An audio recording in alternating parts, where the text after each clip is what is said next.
ओम शांति। आज हम शिवरात्रि का रहस्य समझेंगे। हम सालों से शिवरात्रि का त्योहार मनाते आए हैं। क्या हम जानते हैं कि शिवरात्रि का सही अर्थ क्या है? सालों से हम अर्चना, पूजा, पाठ, मंत्र, जप, जलधारा करते आए हैं। तो रियल में शिवरात्रि का अर्थ क्या है? हमारे भारतीय संस्कृति में दो त्योहार ऐसे आते हैं जिस त्योहार के पीछे रात्रि शब्द लगता है। एक है नवरात्रि और दूसरा है शिवरात्रि। तो उसके पीछे रात्रि शब्द क्यों लगता है? क्योंकि रात्रि का अर्थ होता है अंधकार। तो परमात्मा शिव अंधकार दूर करने के लिए आता है। कौन सा अंधकार? तो पहले तो हमारे अंदर वो अंधकार है कि शिव है कौन, कहाँ रहते हैं, इस धरा पर कब आते हैं, उसके साथ हमारा मिलन कब होता है, उसको लिंगाकार क्यों बताया गया है। तो आप देखते होंगे कि जहाँ भी आप शिव जी का मंदिर देखेंगे, शिवलिंग देखेंगे, तो उसमें त्रिपुंड होता है और बीच में लाल तिलक होता है। तो वो क्या दर्शाता है कि परमात्मा का रूप है, वो ज्योतिर्बिंदु है। वो इतना बड़ा लिंग नहीं है, लेकिन छोटी सी चीज की पूजा असंभव है, इसीलिए हमने बड़ा रूप उसका दिखा दिया है। वो निराकार है। निराकार का अर्थ है उसको कोई आकार नहीं, ऐसा नहीं है। उसको हमारे मनुष्य जैसा कोई शरीर पंच तत्व का नहीं है, इस अर्थ में उसको निराकार कहा जाता है। और शिव जी पर गंगा जलधारा बताते हैं कि निरंतर बहती रहती है। माना परमात्मा शिव जी ज्ञान का सागर है, जो इस धरा पर आकर के ज्ञान गंगा बहताता है। जिस ज्ञान गंगा में स्नान करने से सृष्टि की सारी मनुष्य आत्माएं पतित से पावन बन जाती है।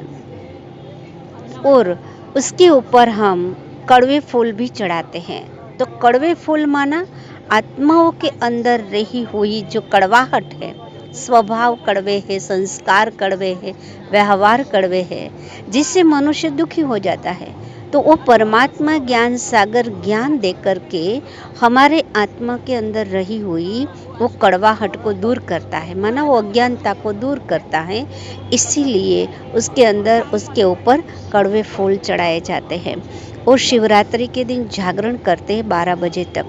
जागरण माना स्थूल जागरण नहीं है, लेकिन आत्मा की ज्योति को जगाना है, आत्मा को जागना है कि अपने अंदर रहे हुए जो भी विकार है, काम, क्रोध, लोभ, मोह, अहंकार, उसको दूर करना है। तो परमात्मा ज्ञान सूर्य आकर के मनुष्य आत्माओं के अंदर रहे विकारों को, अज्ञानता को दूर करते हैं, वो ज्ञान की ज्योति जगाते हैं। इसीलिए उसको शिवरात्रि कहा जाता है। ऐसे देखो तो शिव जी का कहाँ जन्म नहीं दिखाया है, उसके माता पिता को नहीं दिखाया है। आप कोई भी शास्त्र पढ़ लो, कोई भी शास्त्र में कहाँ भी शिव जी के माता पिता का नाम हो तो बताओ, नहीं है ना। तो शिव जी को कहा जाता है शंभु, स्वयंभू, स्वयं का रचयिता है। उसका कोई माता पिता नहीं है, उसका कोई रचयिता नहीं है। इसीलिए शिवलिंग को हमेशा के लिए भूगर्भ में दिखाते हैं, सागर के किनारे दिखाते हैं, क्योंकि वो स्वयं का रचयिता है। इसलिए जब हम यज्ञ करते हैं तो यज्ञ के अंदर भी हम बोलते हैं ब्रह्मा देवताय नमः, विष्णु देवताय नमः, शंकर देवताय नमः। बाद में बोलते हैं शिव परमात्माय नमः।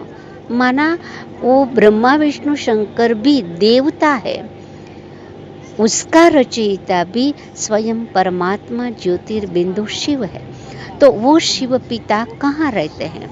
ये 5 तत्वों की सृष्टि से परे, सूर्य चांद ताराओं की दुनिया से परे, जिसको अलग अलग नाम से याद करते हैं।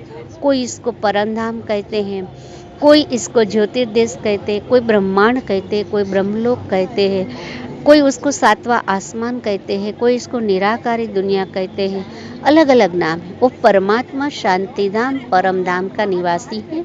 वो ज्योतिर्बिंदु निराकार इस सृष्टि पर आते हैं। तो कैसे आते हैं? तो आप देखते हैं शिव जी के मंदिर में नंदी दिखाते हैं। तो परमात्मा शिव जी कोई पशु के अंदर प्रवेश नहीं करते, लेकिन इस सृष्टि की मनुष्य आत्माओं की जो बुद्धि है वो पशु समान बन जाती है, नर पशु समान बन जाता है, उसका कार्य पशु समान बन जाता है। तभी परमात्मा पशु समान बुद्धि को पारस बुद्धि बनाने के लिए वो परम धाम से इस सृष्टि पर साधारण मनुष्य के तन में परकाया प्रवेश करके उसके मुखारविंदम द्वारा सहज राज्यों और ज्ञान की शिक्षा दे करके मनुष्य आत्माओं की अज्ञानता को दूर करते हैं। इसीलिए उसको कहा जाता है शिवरात्रि। तो उस शिव का अर्थ होता है कल्याणकारी। वो सदा सर्व का कल्याण करते हैं, सदा सर्व के लिए शुभ भावना रखते हैं, इसलिए उसको सदा शिव कहते हैं। सदा है, वो कभी भी मरता नहीं है, अजर अमर अविनाशी है, उसका कभी भी विनाश नहीं होता। हम सभी आत्माओं का पिता है, हम सभी के शरीर के पिता अलग अलग है, लेकिन आत्मा के पिता सबका एक है। इसीलिए हम कहते हैं सबका मालिक एक है। माना सभी धर्म वालों ने स्वीकार किया है प्रत्यक्ष या परोक्ष के कि परमात्मा एक है, ज्योतिर्बिंदु है, प्रकाश स्वरूप